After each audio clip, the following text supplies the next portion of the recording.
Book of Numbers. I'm on Numbers chapter 3, I believe. And in Numbers chapter 3, I read this cool part.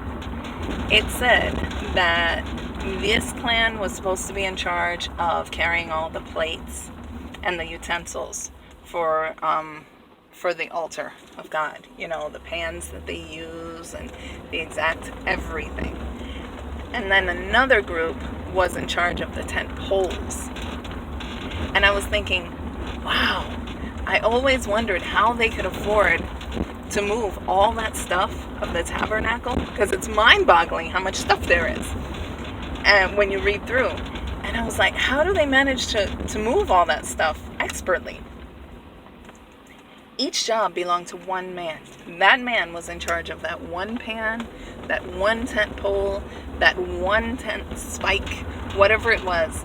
They had to assign people by name to carry each item. And then the thought came to my mind, that's why God is so picky and persnickety. Those are the words that came into my head. He was so picky and so persnickety because he wanted to make sure that not one detail got left out. Because he wanted their hearts to be as pure as possible, and he didn't want them to be thinking, oh, well, we lost a pan, big deal. He wanted them to be thinking, oh, wow, I'm so proud of how precisely we manage all this. When you do things badly and you're trying not to feel guilty about it, you tend to tell yourself, oh, well, it's no big deal. It's not like it really mattered. Yesterday, my husband went for ice cream, and he got ice cream for the little guy. And I'm lactose intolerant. I considered it, but I was like, no, it's just not worth the pain it's going to cause me. And so I thought, Fig Newtons. He can go right there across the parking lot and get me some Fig Newtons. I said, come on, get me some Fig Newtons. But as it turned out, when I went to pay for the ice cream, they had hot dogs for less than the price of his ice cream. And I was like, ooh, I love hot dogs. So I got myself a hot dog instead. Afterward, I still wanted those Fig Newtons. It was still going to be less than the price of his ice cream cone. Those ice cream cones are ridiculously expensive. But he said no. And I was thinking, but what does it matter? I mean, everyone's having sugar. I can have sugar. This is a special moment. It's not like we do it all the time. And the reality is, whether it's a special moment or we do, I was trying to use an excuse to make myself not feel guilty about a choice that I was about to make, which I knew was not the right choice.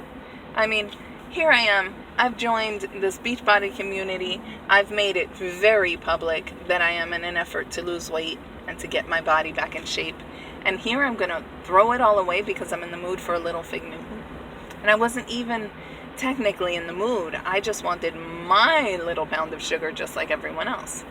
That's a ridiculous waste of my mental efforts. What I should have done was take pride in the progress that I'm showing, in the tasks that God is giving me, and the fact that this is a task that only I can complete because my name is assigned to it. My name is assigned to this body. You ever wonder why God gave you the body He gave you? Your name is assigned to that body. It is yours. It is yours to take care of, and you need to make sure it gets where it has to go and does what it's supposed to do. And that's your task. God is picky and persnickety about that you accomplish what He set you on the course of walking through this earth to do. So let Him be picky. Take pride in your task. This is your chance to do something amazing. He has something for you to do. It doesn't feel like a big deal. Just like carrying that tent spike, tent peg, tent pole probably didn't seem that exciting to the guy after the 100th time of grabbing it and carrying it and lugging it around. But it's a task that was assigned to him by name. It was important to God to put His name on that thing. It was important to God to put your name on that body. So do your best for it. Thank you.